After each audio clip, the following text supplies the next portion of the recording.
Hello बच्चों। आज हम लोग English Bal Bharati standard fourth का lesson number 29 Androcles and the lion इसके क्वेश्चन एंड आंसर स्टडी करेंगे। Question 1, answer the following questions. A, describe the life of slaves in your own words. तो उस ज़माने में जो गुलाम थे उनकी ज़िंदगी कैसी होती थी, हमको अपने शब्दों में बताना है। Answer, the slaves were force to work for their masters. गुलामों को अपने मालिक के लिए ज़बरदस्ती काम करना पड़ता था। They had no freedom and no rights.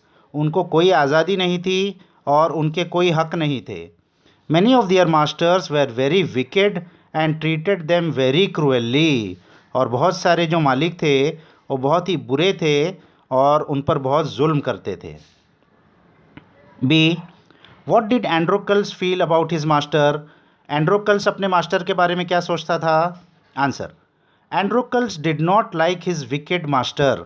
तो एंड्रोकल्स को अपना बुरा मास्टर, बुरा मालिक बिल्कुल भी पसंद नहीं था। His master often starved his slaves and whipped them. तो उसका जो मालिक था वो अपने गुलामों को भूखा भी रखता था और उनको कोड़े भी लगाता था, मारता भी था। Androcles felt that even death was better than serving such a master. तो एंड्रोकल्स को लगता था कि मौत भी ऐसे मास्टर को सर्व करने से, गुलामी करने से बेहतर है। C, what tells us that Androcles was not a coward. हमको क्या बात से मालूम पड़ता है कि एंड्रोकल्स बुज़दिल नहीं था। Answer, Androcles took shelter in a forest. Androcles ने एक जंगल में पनाह ली। He was not afraid of the wild beasts in the forest. जंगल में जो जंगली जानवर थे उससे उसको डर नहीं लगा। This tells us that Androcles was not a coward. तो इससे हमको पता चलता है कि एंड्रोकल्स बुज़दिल नहीं था। D, how did Androcles help the lion. Androcles ने उस शेर की मदद कैसे की। Answer, Androcles quickly pulled out the thorn from the lion's injured paw. Androcles ने जल्दी से वो कांटा उस शेर के ज़ख्मी पैर में से निकाल लिया। He remained with the lion till it could walk again. और वो उस शेर के साथ ही रहा जब तक कि वो शेर खुद चल नहीं पाया। Every day he would clean and dress the wound. हर रोज़ वो उसका ज़ख़म को साफ़ करता था और उसकी पट्टी करता था। He would hunt in the forest and share his food with the lion. वो जंगल में शिकार करता था और अपना खाना उस शेर से शेयर करता था। E, did the lion recognise Androcles in the arena. What did it do. क्या शेर ने एंड्रोकल्स को उस अरीना में पहचान लिया और उसने क्या किया। Answer, yes, the lion recognised Androcles in the arena. हाँ, शेर ने लायन को उस पिंजरे के अंदर पहचान लिया। When it saw him, it suddenly stopped in its tracks. जब उसने उसको देखा तो वो अचानक अपने जगह पर रुक गया। Then it moved slowly forward. फिर वो आहिस्ता आहिस्ता आगे बढ़ा। It bounded towards Androcles and when it reached him, it began to purr and rub its nose against him. फिर वो अचानक उसकी तरफ बढ़ा और जब वो वहाँ पहुँचा तो उसने अपनी नाक को एंड्रोकल्स के जिस्म पे रगड़ना शुरू कर दिया। F, what did Androcles ask for. Androcles ने राजा से क्या मांगा। Answer, Androcles asked that the lion be set free too. तो एंड्रोकल्स ने राजा से कहा कि आप इस शेर को भी आज़ाद कर दीजिए। Question 2, guess the meaning of the following phrases and use them in your own sentences. ये जो फ्रेज दिए है इसका मीनिंग लिखना है और इसको अपने खुद के सेंटेंस में यूज़ भी करना है। First, face to face. इसका मीनिंग है to suddenly meet somebody by chance. अचानक किसी से मुलाकात हो जाना। I came face to face with the big dog. तो क्या सेंटेंस लिख सकते हैं हम। मैं अचानक एक बड़े कुत्ते के सामने फेस टू फेस आ गया। Second, high and low. इसका मीनिंग है एवरीवेयर, सब जगह। The farmer searched his lost ox high and low. किसान अपनी गुमशुदा बैल को सब जगह ढूंढ रहा था।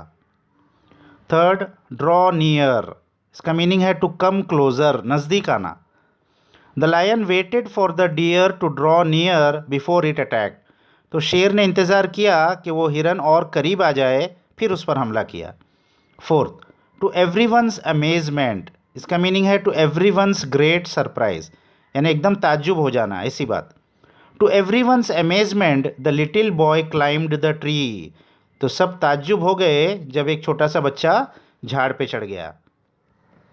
Question third, find out at least 5 pairs of opposites from the story. इस स्टोरी में से हमको 5 ऑपोजिट वर्ड्स लिखना है। तो फर्स्ट, काइंड क्रूएल, यानी नरम दिल और जालिम। सेकंड, वेल्दी पुअर, अमीर गरीब। थर्ड, स्लेव मास्टर, यानी गुलाम और मालिक। फोर्थ, हाई लो, यानी ऊंचा और नीचा। फिफ्थ, फ्री केज्ड, यानी आज़ाद और कैद किया हुआ। Question 4, narrate the story in short in your own words. तो इस पूरी स्टोरी को बहुत कम वर्ड्स में, अपने खुद के वर्ड्स में और शॉर्ट में हमको लिखना है। तो कैसे लिख सकते हैं हम? Once upon a time there was a slave Androcles who was ill treated by his cruel master. एक ज़माने में एक गुलाम था एंड्रोकल्स, जिसको उसका जालिम मालिक बहुत बुरी तरह उससे व्यवहार करता था। So he ran away and took shelter in a cave of a forest. तो इसलिए वो भाग गया और उसने जंगल के एक गुफा में पनाह ली।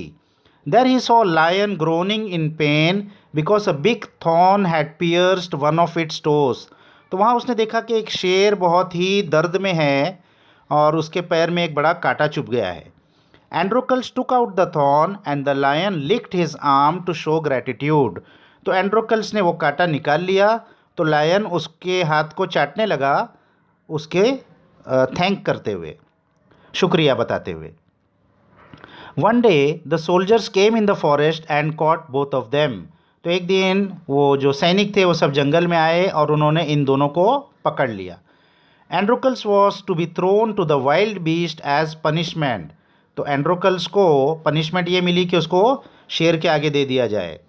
But the lion recognised him and started to rub and purr his nose against him. लेकिन शेर ने उसको पहचान लिया और उसके जिस्म से अपनी नाक रगड़ने लगा। The emperor was moved by their friendship and decided to free them. तो राजा था, उसको इनकी दोस्ती बहुत पसंद आई और उसने दोनों को आज़ाद करने का फ़ैसला कर लिया। The two friends went back to the forest to live a free life. तो ये दोनों दोस्त फिर जंगल में चले गए और आज़ादी की ज़िंदगी जीने लगे। तो इस तरीके से हम इसको शॉर्ट में लिख सकते हैं। तो यहाँ ये क्वेश्चन आंसर्स ख़त्म हो गए बच्चों। इसको अच्छे से अपने बुक्स में लिख लो। नेक्स्ट वीडियो तक बाय बाय।